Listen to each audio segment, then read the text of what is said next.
കുറ്റവാളികൾ ജന്മനാൽ ജനിക്കുന്നില്ല. സമൂഹമാണ് അവരെ കുറ്റവാളികളാക്കുന്നത്.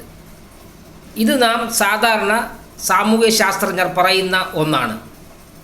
എന്നാൽ ഇത് 99% കാര്യത്തിൽ മാത്രമേ ശരിയാവുന്നുള്ളൂ. 1% അങ്ങനെയല്ല എന്നാണ് മനഃശാസ്ത്രം കണ്ടെത്തിയിരിക്കുന്നത്. അതായത് 1% ജന്മനാൽ തന്നെ കുറ്റവാളിയായി ജനിക്കുന്നുണ്ട്.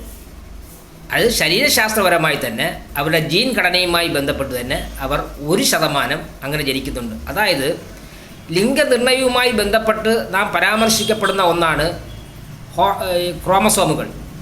XX ക്രോമസോമുകൾ, XY ക്രോമസോമുകൾ. പെൺകുട്ടിയാണെങ്കിൽ XX-ഉം ആൺകുട്ടിയാണെങ്കിൽ XY ക്രോമസോമുമായിരിക്കും സാധാരണഗതിയിൽ.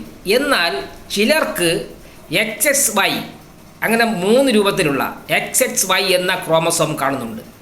അങ്ങനെ ഉള്ളവരിലാണ് ഈ ജന്മനാൽ കുറ്റകൃത്യം ചെയ്യാനുള്ള വാസനയുള്ളത്.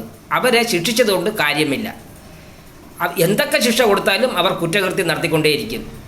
ഏകാന്ത തടവിൽ ആക്കുകയോ അല്ലെങ്കിൽ പോലീസ് നിരീക്ഷണത്തിലാക്കുകയോ ആണ് ഏക പോംവഴി.